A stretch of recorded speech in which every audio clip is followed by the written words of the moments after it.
I still feel sick to my stomach, and I am honestly so freaked out right now I have every light on in the house. I volunteer for a 24/7 wildlife rescue service here in Australia that mostly accounts to picking up orphaned joeys from the side of the road, catching sick wallabies and roos, getting possums out of fireplaces, and others ranging from very challenging to the basic. Now, I don't drive, so I only do rescues in my area or in a relatively nearby suburbs. I live a block away from a wildlife reserve that has a problem with toxoplasmosis, a parasite that is basically deadly to most macropods, or animals with pouches and marsupials. So when there was a call out at 9 p.m. in the reserve right next to me for a medium-sized wallaby with toxo, I had been bored all day on my day off and went, heck, why not? Got my recuse tab, which contains my essentials, Hessian bag, ties, gloves, and head torch, and went on my way. The couple that called in the roo were at the entrance of the trail, and they told me where it was. I knew them. Our dogs liked to play together, and I was easily able to understand what part of the track they were talking about, and I trust them. They offered to come with me, but it was cold and late, and I didn't want to stress the little guy out by having so many people around it, so I politely said no and that I got this. My area is very safe, and I've had no problems walking out late at night or in the dark. So I walked the 30 minutes uphill into the reserve and found the poor wallaby. He was so lethargic he didn't bother to move when I went right up to him. Now, he was a very large wallaby, definitely not a medium, and probably weighed around 45 kilos, more than half my own body weight. I normally wouldn't do these rescues because I know it pushes my physical capabilities, so I gently maneuver him into the sack I had in my tub, tie it such with some cable ties, and pop him in the tub. Now, having grown up in the area in the Australian bush, I am very, very used to the sounds of the animals in the night, the scratching, movements, hissing, growling, etc. And since I had my head torch on the entire time, I could see where my feet were going. I was fine. You develop a sixth sense of sorts. I knew the sounds so well. I was a nighttime bush tour guide a few years ago before I got sick. And when I get a hair-raising feeling on the back of my neck, I know something isn't right. And as sure, every hair on my body seemed to stand on end. I'm on the balls of my feet, and I scan the surrounding area, thinking it might be a snake or a lost dog or something. Nothing. Confused, but still trusting my gut, I slowly start to travel back down the trail. The wallaby is too heavy. I have to stop every few meters and put it down to stop the tub from cutting my hands. Then there was a large crack and movement to my rear left. I spin around and start internally freaking out. That was no animal sound I knew. It had to be a person. It was way, way too big, and there was a sudden silence, like whatever had made the noise had stopped or was stalking. I decided to just screw it. Pulled on my gloves, hoisted the wallaby over my back, turned off my light, and started booking it down the trail, sticking to the right side, just along the edge of the trees, leaving my tub behind.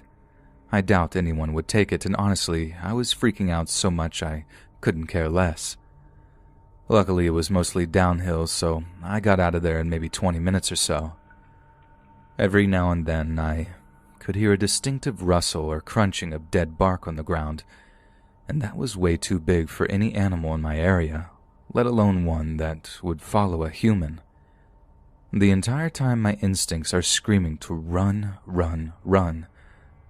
I was gripping the bag over my shoulder for dear life and didn't even stop when my shoulder was screaming to stop and rest. I made it out and down several streets, well into the tight-knit neighborhood and into the light before I dared stop. I couldn't bring myself to look over my shoulder. I could feel someone watching me. I started to cry as I made my way home only a few streets away. I told my mom, and she looked very worried and lightly scolded me for going out like that, even though we have both done this kind of thing before. I called up my best friend, and she came over for the night and to come with me to try and find my rescue tub with me the next day. This morning, another rescuer came to take the sick Roo to the vet, and me and Risa went back up to the bush. We found it. The heavy-duty plastic tub had been smashed up, like something kept jumping on it. It was half intact. There were butts of what I could only assume were rolled-up cigarettes and a needle empty on the ground. I just silently picked up my broken tub and threw it away when I got home. I don't think I will ever be going out at night for a long, long while.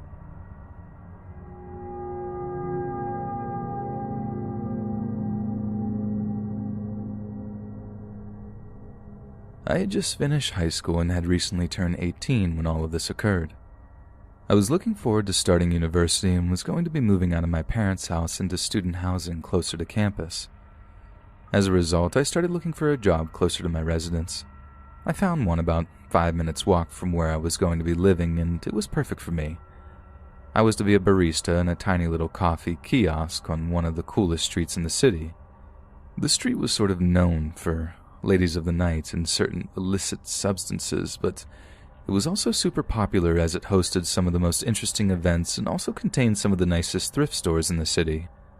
What was even more ideal about my new job was the fact that I worked right across from the road from my best friend. We'll call her Phoebe. At the time, Phoebe was in love with her job.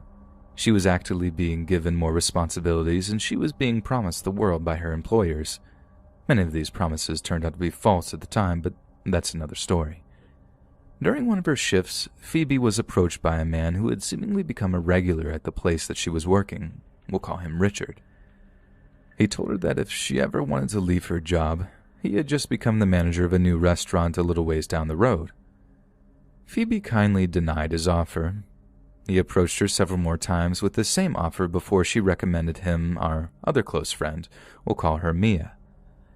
Mia was hesitant to take the position at first because she has a passionate hatred for hospitality and greatly prefers retail, but she needed the extra money at the time and she took the job. The day that Mia was signing her contract, Phoebe and I both finished work early at around 4. So we told Mia that we would meet her at her new job once we finished, and then we would go do something afterward. Phoebe and I went to the cake shop next door and sat outside her work while we waited for Mia. When they finished, Richard followed Mia outside to come say hi to Phoebe. The girls introduced him to me and conversation ensued.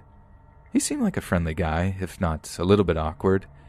He was late 30s, early 40s, bird-like in appearance, quite short, balding, large in size, and seemed very greasy. As the conversation continued, I began to tease Mia a little bit as friends do. I saw no harm in it as she was one of my best friends and she had made a similar joke at my expense prior to this interaction. Richard's demeanor suddenly seemed to switch. He became somewhat catty in defense of Mia. He retorted back that if I was going to be mean to his staff, that he would bar me from every store in the street we worked on. This seemed ridiculous, but he claimed to be friends with a security guard that worked on the street. I actually was friends with this man, and when I asked him about it, he told me he had never heard of Richard before. Richard said these things to me as though he was joking, but he was so persistent about it that I got incredibly uncomfortable and actually wanted to cry. It was from this interaction that he nicknamed me Trouble. I also feel it needs to be noted that he didn't scold me or Phoebe at all for the same behavior. Phoebe sensed my discomfort and told them that we had to leave as we had plans. Flash forward a few weeks and Phoebe and I decide to go see Mia at work again. Richard intrudes on our conversation yet again, and again he singles me out from the group, teasing me and only referring to me as Trouble. This time I just play along as I can tell it isn't going to stop. He asks me if she is after another job as he needs someone to clean his home and lives all the way out where my parents and Mia live. Mia tells him she can't as she has too many responsibilities, but I tell him I might know a few people in the area that might do it and I give him my phone number. Richard takes this as a sign that I have agreed to do it and begins texting me incessantly about setting up a meeting. This man is much older than me and lives alone in a rural area. Suddenly my instincts kick in and I try to get out of it by telling him I can't drive. He says he can pick me up from the nearest train station. I don't want to come across as impolite or have my best friend's boss resent her because of me, so I make the mistake of agreeing. However, I tell him that my sister will be helping me as she is looking for a part-time job and my dad will be dropping me off. I do this in order to have some backup and so that my dad knows my whereabouts. Richard goes on to complain about how I don't trust him and claims that his house is very small and the $100 he's going to pay me won't be enough to split with my sister. I tell him that I just want to provide her with work experience, and finally he agrees, asking how old she is, my sister being 17. Richard and I finally find a time that I'm not working to schedule a meeting. This meeting is held at his place of work, and I feel a lot more comfortable sitting in the main restaurant surrounded by people, as I thought he was going to hold the meeting in an office. We begin talking about the responsibilities of the job. He tells me it'll be basic things like tidying up, vacuuming, the usual. I agree. He then goes on to tell me he will also be expecting me to do his laundry. I think this is a bit odd, as he is only paying a small amount for such a large job. He assures me his house is small and not that messy, but continuously claims it just needs a woman's touch. I nod and ignore the fact that this grown man thinks that just because he is a man, it means he doesn't need to know how to maintain his own home. Now, this is where things start to get creepy. Near the end of the meeting, he asks me again how old my sister is, and when I say 17, his face drops. He then starts telling me about how he previously posted this ad on Craigslist, and this 60-year-old woman replied offering to do it in lingerie. He tells me he didn't even ask for that in the ad, but she offered, and he was put off completely. He then proceeds to tell me that he would be willing to pay more to someone between the ages of 18 to 30 if they were willing to do that, but he would never request that because he's not a pervert. I call him out on this and tell him then and there that the meeting is done and I have to go meet Phoebe. He asked me if he made me uncomfortable. Obviously, but I just say no and that I'll get back to him. This strange man, who I've only met 3 times, then attempts to hug me, but I ignore the gesture and awkwardly wave goodbye from less than 3 feet away. I book it down the street to Phoebe's work and tell her the whole story. She tells me I can't do it, and I tell her I know, but I don't know how to tell them that without risking my own safety or Mia's job. Fortunately, Richard gives me the perfect out. He texts me later that afternoon telling me he hopes I'm okay with cats because he has a small one. I see this as the perfect opportunity and lie and tell him that my sister and I are both deathly allergic to cats and neither of us will be open to doing the job. Richard accepts this reasoning after a little persuasion, and I think I'm finally done with him. Unfortunately, that was not the case.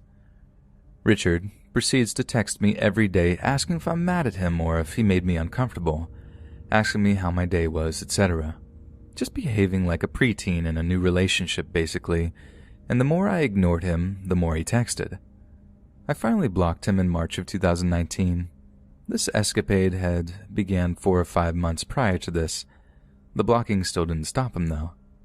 Mia informed me that Richard was no longer going to be working there as he had to go for surgery and we wouldn't have to see him anymore. See, Richard hadn't only been harassing me, but Mia and Phoebe too, just to a lesser extent. One Saturday morning while I was working, setting up at around 7:45 a.m., Richard showed up at my work. The divider was down as we were closed, so he came and stood in the doorway, the only exit I had available to me at the time. He started asking me why I was ignoring him and telling me about his surgery. I told him he wasn't allowed to stand there as it was a fire exit, but he didn't budge. Fortunately, my boss showed up shortly after and told Richard he was going to phone the security if he didn't move. Recognizing the sheer look of fear on my face, my boss was kind of a jerk on most days, but by God was I grateful for him that morning. Roughly a month after that experience, I thought Richard would be gone from my life. I was living in my new apartment. Mia was around all the time and loved her job without Richard there. Things were going well for us. One morning after a night of drinking, me and the flatmates became peckish. I decided to order us some greasy food on a food delivery app. Lo and behold, who was our delivery driver other than Richard? I turn to my boyfriend at the time and tell him he has to go collect the food. He doesn't understand, but Mia assures him it's important. He agrees and goes out to collect it. Richard is not driving the vehicle he claims to be driving on the app, and at first we're confused as the number plate is also different. Mia and I watch from his bedroom window, and the intersection takes much longer than expected. He comes back and we ask what took him so long. He tells us that Richard refused to give him the food until he could prove that he was my boyfriend. He recognized my name from the app, and now he knew where we lived.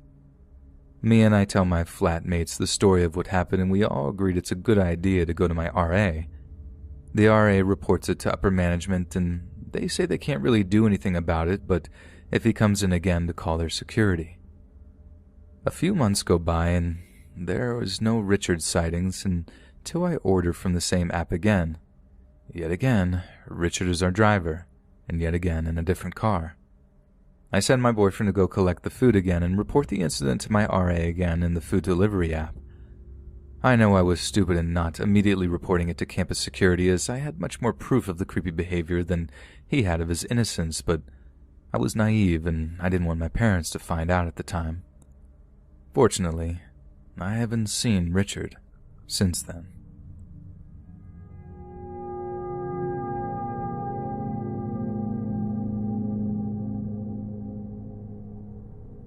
This is a story that's really been bothering me lately for absolutely no reason whatsoever. But a few months back, I just had this dream that brought back this memory I tried to suppress growing up. But as of recently, it's been weighing on my mind. Growing up in 2005 on the edge of the suburbs, there was a large grove of trees and hills by some railroad tracks that led to a big forest about half a mile from my house. When I was 9 years old, me and my neighborhood friends would ride bikes to the railroad tracks and walk to the forest to go explore the random pieces of furniture and junk in this peculiar forest. We play card games, do homework, and hang with friends out there for about an hour or two, but never sat out there for too long. There were small abandoned houses here and there in this forest that we stayed away from, as one neighborhood friend, Michael, told me that there was a homeless man who lived in one of them, and if you saw him, to be sure to run. So right off the bat, after hearing this, going near this house in the woods was scary as could be. One chilly November afternoon after school, I came home and dropped off my backpack at my house and immediately went to the woods. My bike was broken, so I walked. Michael had told me at school that day to meet him in this open area of the forest to play Pokemon with him. This was something we'd frequently do growing up, just to pass the time until our parents got home at 4 p.m., so it was nothing unusual. As I crossed the railroad tracks into the forest, I instantly felt a weird sensation, that feeling you feel when someone is watching you. I looked all around and couldn't see anyone, so thought I was just getting spooked, as the rather overcast day was very eerie anyway. Trekking through the autumn leaves scattered across this large wooded area, I came upon the big open area where I was supposed to meet Michael. Near the area where we normally met was his notebook, open. On the page was written, "Hey, I had to go back home and grab some batteries for my Game Boy. Wait for me here, I'll be back soon. Michael." And so I waited. Being alone, especially feeling like someone was watching me, made this particular moment very uncomfortable. However, I convinced myself I was just being a wuss and decided to wait for Michael. I sat down and began playing my Game Boy. It wasn't too long until that sensation of being watched grew into utter paranoia. I kept frantically looking up from my Game Boy and checking my watch to see how long I'd been waiting. I'd been sitting there for 30 minutes. It was beginning to get dark. Then I heard some leaves crunch. I looked in the direction of the sound and briefly saw a dark hooded figure peeking from behind a few trees, hidden back behind them. My skin crawled, and I immediately jumped up from where I was sitting and froze in my tracks, staring. I screamed hello to see if anyone was there. I was quickly reminded I wasn't alone when I saw this tall, dirty-looking hooded man peek back around from the trees. He called back, "Hey, buddy." I picked up Michael's notebook and ran for my life. I ran so fast I barely had time to look behind me. However, I heard leaves crunching not too far behind me, and it was the man running after me. He was screaming for me to come back, and I just wanted to talk to you. I'm sorry." I began crying as I was running, thinking this was exactly how those missing kids disappear. I ran and ran and ran until I literally tripped over the railroad tracks and cut up my knees. Michael was just getting to the railroad tracks. He saw me, dirty and bloody and crying hysterically, and I screamed at him to run.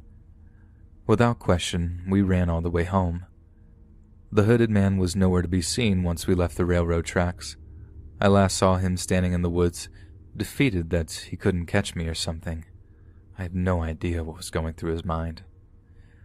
I told Michael everything, and we never went back to the woods ever again. Years later, in 2016, they bulldozed the woods and built a neighborhood there. We later found out from fellow neighbors who were in the area the same thing happened to them growing up. To this day, this is probably one of the scariest stories I've ever had growing up.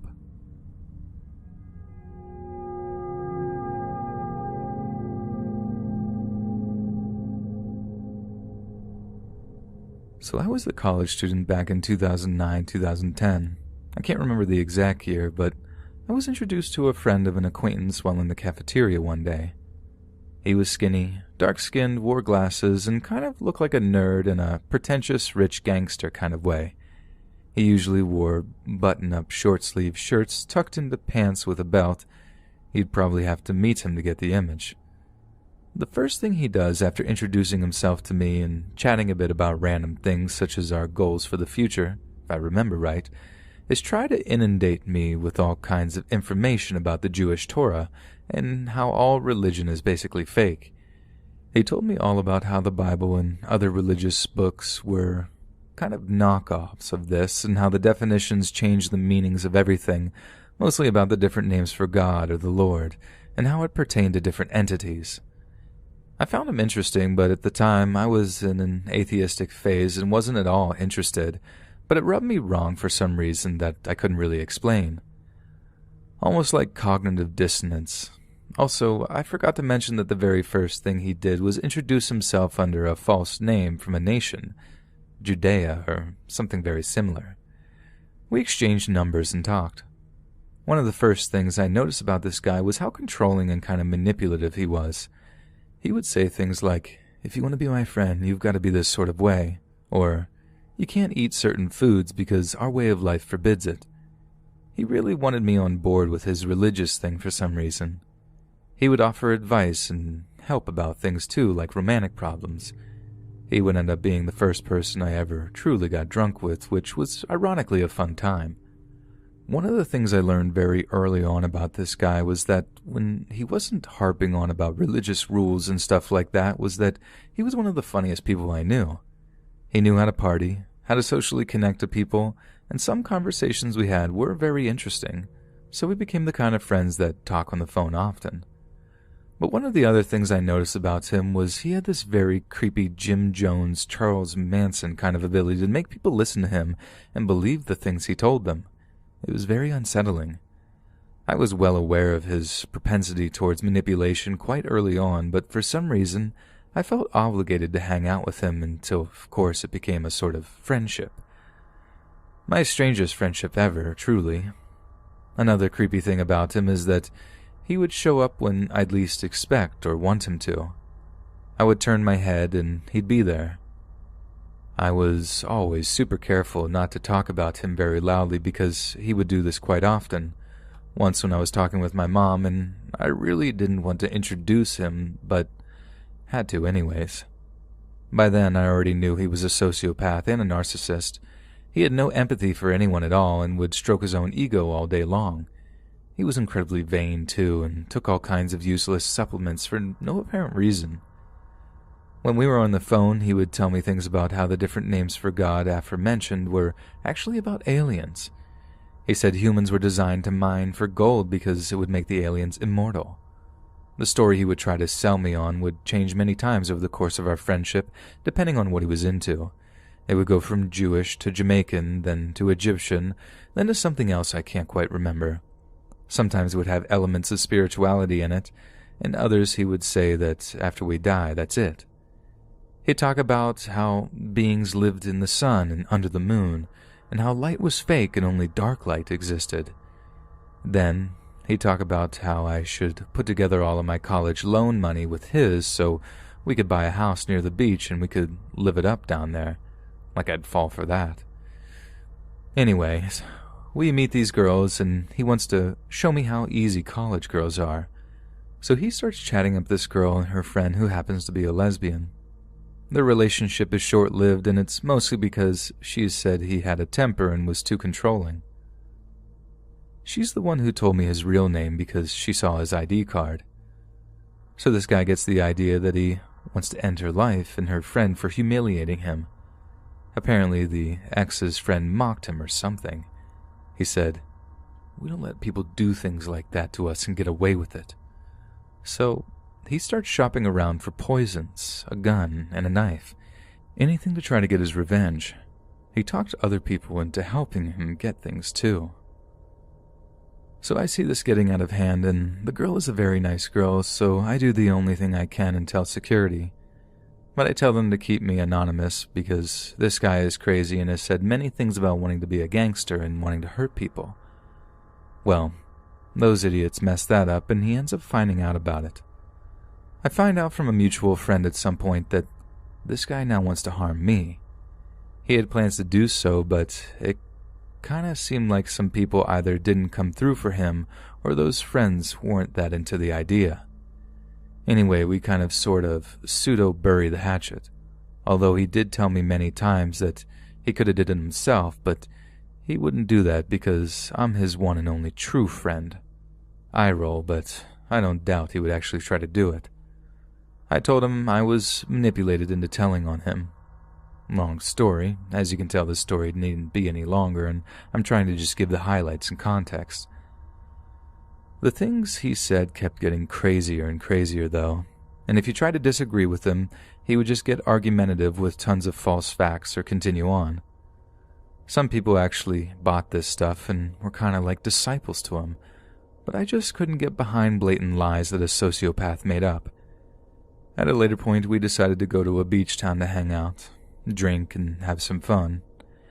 Yes, I was tempting fate, but back then I didn't care so much about my life, and I really needed to get out and break free from being a shut-in that never did anything. So me, him, and 2 other friends went to this awesome college beach party town.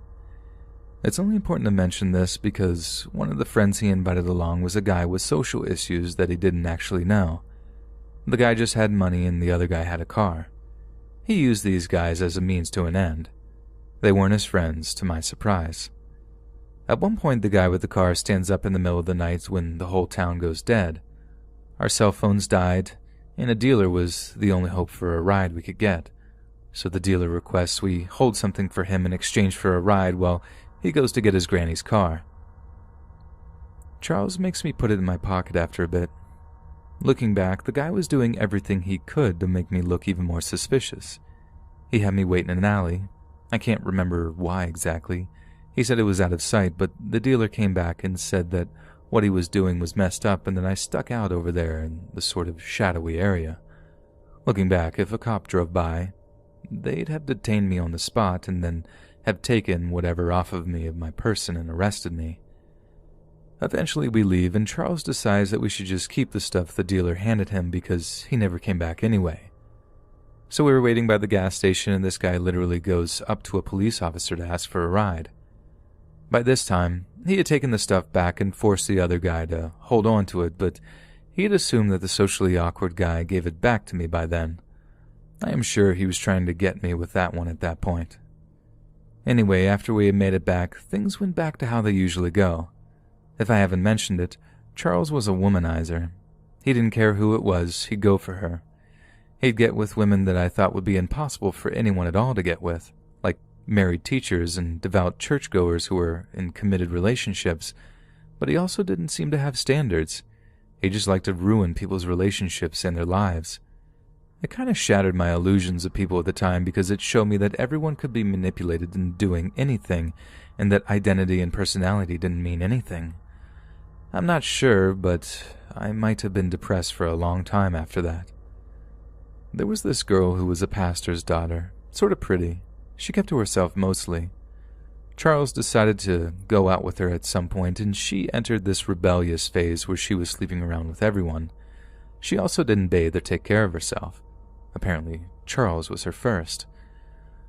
When I asked her if that was true, she proceeded to tell me horror stories about how he was manipulative and abusive toward her. And one time during a fight, while they were walking back to campus, he tried to push her into traffic. This was told to me during a period of time he had left and gone somewhere for an internship. Thankfully, I thought, because I wasn't likely to see him again, at least not for a long time. I was wrong. He came back when I least expected it, and he was just as messed up as ever. I told him I thought a girl liked me once and expressed a desire to get with her. Just a random conversation that I didn't think would go anywhere. I just needed to work up the nerve to do it. Upon hearing this, he goes over to her, they talk. Next thing I know, they're in a relationship. This relationship lasts a few weeks, and for some reason, he's told her and everyone else that I'm his cousin. Suddenly they break up, and she's avoiding both him and me. I try to explain that I'm not like him and that she doesn't need to be afraid of me, but she absolutely refuses to be around me. If I sit at the table all of our friends, except Charles, are at, she gets up and leaves. Someone asked her about it, and she told them that it was because Charles was my cousin and that he did horrible things to her when they were together. This scumbag did that stuff just because I liked her, and in a way, it was kind of my fault. Anyway, a few years later, circa 2012 or something, I have a new circle of friends. A guy named Ricky, another named Mike, and a girl named Karen. Ricky had a huge crush on Karen, but we all got along just fine. One day, Charles just shows up and tries to get Ricky to join us in our adventures, or whatever. I'm really just trying to find any excuse to distance myself at this point, but I guess at this junction in my life, I'm still way too shy to tell people off or not be afraid to speak up. This idiot has some plan to form our own gang or something, and one day he's trying to three-way call us. I badly wanted to tell Ricky that giving him his number was a terrible idea, but I didn't want to get shot or stabbed or anything. I didn't pick up the phone, and apparently they had a conversation. Later on, I'd find out that during their few weeks of friendship, Charles was trying to get Ricky in on a plan to lure me into a trap to hurt me. He had sold Ricky a lie originally that I liked Karen, and Ricky didn't seem to mind and said that he would step down. So Charles started spinning other lies. Ricky didn't go for any of it in the end, and we talked and had a long, healthy conversation about it. Ricky's still a good friend to this day. Eventually, Charles left, and the last I heard from him was some voicemail from 2015 or something. Hands down, the creepiest person I'd ever met, befriended, made an enemy of, and then had to play it cool with for years on end just to not end up dying or worse. He never did admit his real name to me. He always introduced himself under false names to strangers, too. I think this story needs a lot more details, so feel free to ask any questions in the comments about things that didn't make any sense, and I'll do my best to fill in the gaps. I really wanted to keep this short and just go over all the creepy points about my friendship with Charles.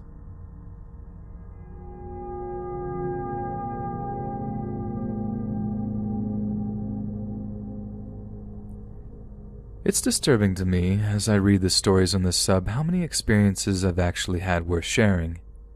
They aren't as terrifying as most of the other stories I read, but they're enough to still make me shiver a little in hindsight. Bear with me if it gets long. I went to college straight out of high school, so my first weekend partying on a college campus was when I was 18. I remember hearing about this one frat house in particular that was notorious for trying to drug girls during their first few weeks I was there. It's horrible, but it seemed like everyone had a friend or knew someone who partied at that house and woke up with no memory of it. Now I recall that was my first weekend in a new city on a new campus.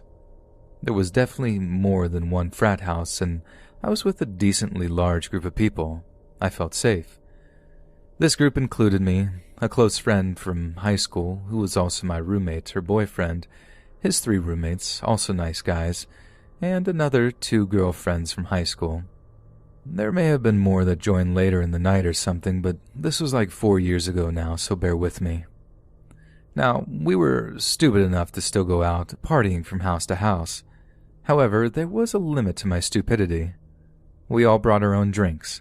The guys had cans of beer loaded into a few backpacks, and the girls all had mixed drinks. Let's be honest, mostly liquor and some juice, in water bottles with screw caps. We kept them on us the whole time, something that was drilled into us, I think. Make your own drink and never set it down. One house we went to had a setup that, looking back, was incredibly sketchy. The party was mostly in the unfinished basement. It had a cool underground vibe. It was pretty packed and lit up by a few black lights or red lamps. The weird thing was the drinks. There was one room in this basement that had a doorway with no actual door and an opening next to the doorway that looked like a window. It reminded me of the window lunch ladies in middle school served food out of. Well, there were a couple of coolers in this room, but rather than being open to everyone, a small handful of dudes would just hand out beers out throughout that little window. There was one senior dude who latched onto me during this party. At first I didn't care.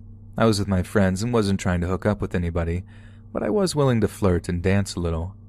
Harmless, I thought. I sobered up a little bit when this guy, I'm going to name him Buzz, brings me a beer. It was already open. Now luckily for me, I can't stand beer. I had my extremely strong screwdriver in my purse and didn't need a beer. Initially, that's why I didn't drink any.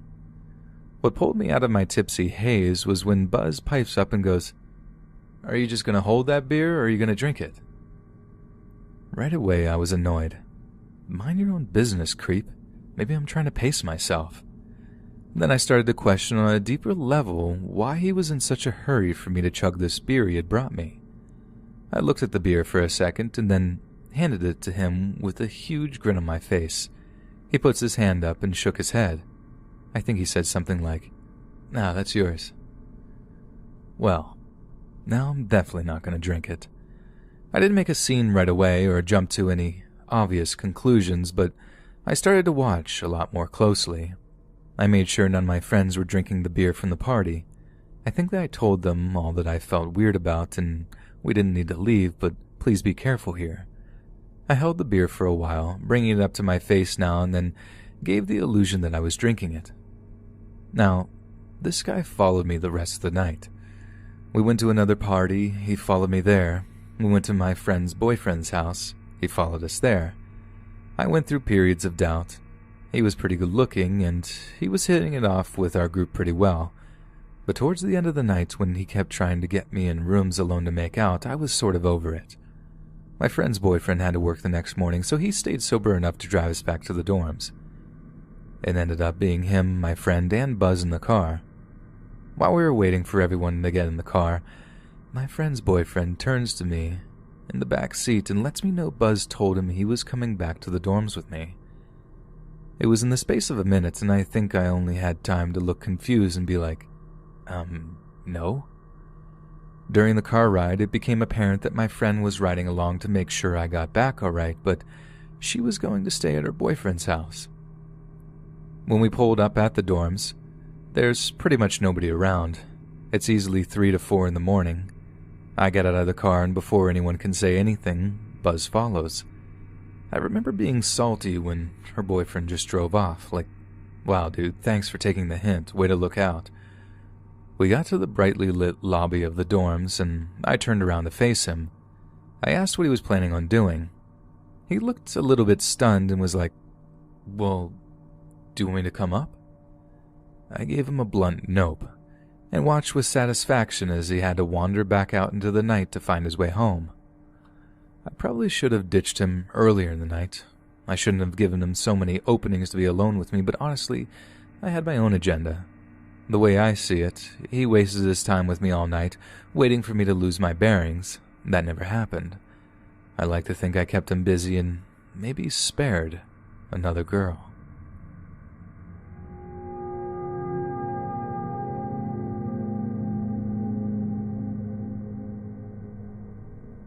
When I was about 11 or 12 years old, my cat had a litter of kittens, and I was trying to give them away at my local park. Around the same time is when I started to wear sports bras. I was prepubescent and getting used to being a big girl and thought it was kind of neat to be growing up. Either way, being new to sports bras, I found I could use it as a large pocket of sorts. I had taken 3 kittens to the park, and I had given away 2 kittens while I was there, so naturally, with only 1 kitten left, I put it in my newly acquired pocket for the 3-block journey through the neighborhood back home. Now, I wasn't supposed to be back home for at least another hour, as I didn't have to be home until the streetlights came on and the sun was a ways from setting. I was about halfway home and only needed to make one more turn and walk up the road to my house when a man in a white truck pulled up and asked what I was doing.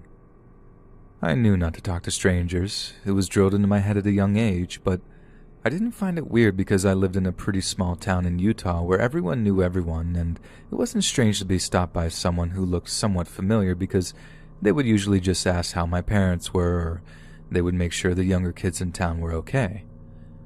So even though I didn't recognize him, I thought he could be my parents' friend. He leaned over the open truck window as I walked closer and said, "What do you got in your shirt?" Me being an innocent child and not understanding that question as a no-go, I stayed standing close to the truck door and simply said, "A kitten?" and continued to explain that my cat had babies. At this point, he pulled my shirt away from my chest at the neckline and said, "I'm just going to peek at the kitty," and looked down my shirt. Alarm bells started going off. Even though I did notice the remark about what was in my shirt, I definitely knew he shouldn't be looking down my shirt. I started to back away and he reached out and grabbed my wrist. My gut twisted as I realized I couldn't get away. He started to drag me closer to the truck door as he opened the door, stepped out and grabbed my wrist again. But now, there wasn't a metal door between us. It was at this time I went into full panic mode trying to get away, trying to bite and kick, but I was too scared to scream. Just a second later, I hear screeching tires and at the corner just ahead of us, and I see another truck that is doing at least 50 miles per hour in this small neighborhood ripping around a corner. It was my dad. He stopped just inches away from the front of this strange man's truck and jumped out of the truck, his face red and fists ready to beat the life out of this guy, and he screams, "What are you doing?" The man cowers and says, I was just looking at her. I was just talking about... I was about to take the kitten." My dad physically lifted this man by his shirt and threw him back in his truck and goes on to beat the life out of him. But I grabbed his shirt, me now sobbing and begging to go home. He relents but warns this man that if he ever sees him in our town again, he would be a walking dead man. He drives the whole seconds it took to get home with me still sobbing in his lap while holding this shaking kitten. When we get home, my mom gets on the phone with the police and goes over the little details that my dad had obtained. I got a stern talking to about strangers and what to do on those situations, and that was the end of it. The police were never able to find him, and no one around our town knew who he was, so I think he might have just been passing through the town or may have even been a prowler from another town. And here we are, almost 2 decades later, and I asked my dad how he knew to come up that street like a demon escaping from Hades. He said that he was just sitting on the couch with my mom and had a gut feeling that something was horribly wrong and jumped in the truck and drove.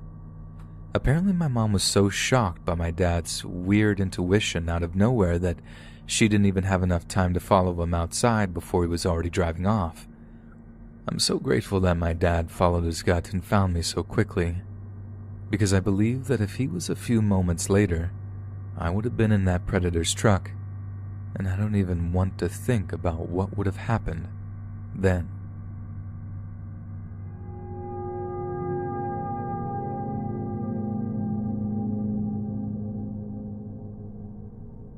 These experiences took place 1 year after high school, and that was a while ago, so some memories are fuzzy. I, an 18-year-old female, was still living at home with my dad. I paid rent and worked full-time at a grocery store. My stalker, we'll call him Dave, he was also 18, was my emotionally abusive boyfriend at the time. He would constantly state how embarrassed he was of my looks and weight, and then flip the narrative and say how miserable he would be if I left him. He would try to pressure me to cut ties with my family and would pout when I declined. I was no shrinking violet and eventually grew tired of the emotional manipulation. My first experience happened while my dad was asleep for his night shift. Dave was at my house trying to pick a fight with me about not moving in with him. Something about that day woke me up and I told him, "I'm not doing this anymore. We're not good for each other and I want to be happy." Dave lost it. He started crying, and when he realized that it wouldn't work, he kept trying to persuade me to stay with him. I told him no, that we could remain friends, wrong thing to say, and that he needed to leave. He left, or so I thought. 30 minutes later, I was making pancakes in the kitchen and I heard my brother's dog Paco growling from under the porch.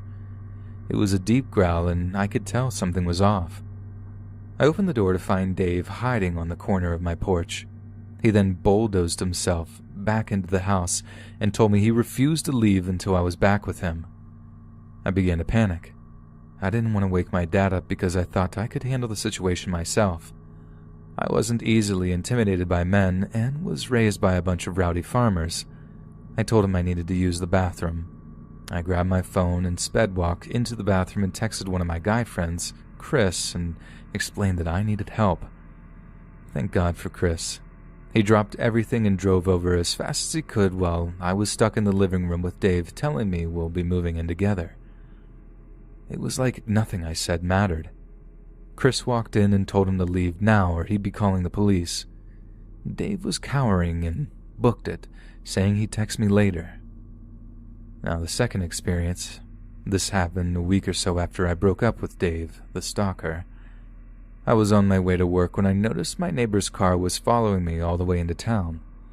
I live in a rural area, so it takes a good 30 minutes to get into town. Once I parked, my neighbor, Sally, parked her car and started waving her hands and yelling. I walked over to her, clearly confused. Maybe something was wrong with my car. She ran over and said, "That green truck has been following you." She pointed across the parking lot and sure enough, there was Dave in his pickup. Sally began to tell me she saw his truck parked by her house out of view from the main road and she noticed he'd leave when I left. Sally said she saw it happen about 3 times and she wanted me to know. She told me to call the police and hugged me and began yelling obscenities at Dave to leave me alone. I was shaking and thanked her and went in to clock in for my shift. I came out from my first break hours later and noticed he was still parked there. I wasn't scared. I was furious. I did one of the dumbest things one can do in this situation. I stomped over to his truck and pulled his door open and began yelling at him to leave me alone, and if he doesn't, I'd whoop him. He laughed. Now some backstory. I'm a tall Amazonian of a woman and have been known to be a nasty scrapper when it came to fighting. No matter how intimidating or angry I was, nothing I said was getting through to him. When he laughed, that's when the hairs on my neck stood up and I left his pickup and went back to work. I explained to a coworker what was going on and he helped me to my car once my shift was over. Dave continued to stalk me for a good few months and I kept myself surrounded by my friends with a taser. I eventually came out and told my dad. He was upset I didn't tell him earlier and he tightened security around the house as a result. I never did call the cops. Dave's stepdad was in the force and being in a small town that gave Dave more leverage to go about with no consequences. I was finally able to shake him from stalking me when I got a new boyfriend, now husband, but that's a whole other story. My neighbor and friend were very helpful in knowing what I know now. If I wasn't warned by my neighbor or my friend decided not to answer my texts, I probably would have been in a whole different situation. Hey friends, thanks for listening. Be sure to subscribe and click that notification bell to be alerted of all future narrations. If you got a story, be sure to submit them to my subreddit, r/Let's Read Official, and give and receive feedback from the community, and maybe even hear your story featured on the next video. And join my Discord to interact with me and other listeners directly.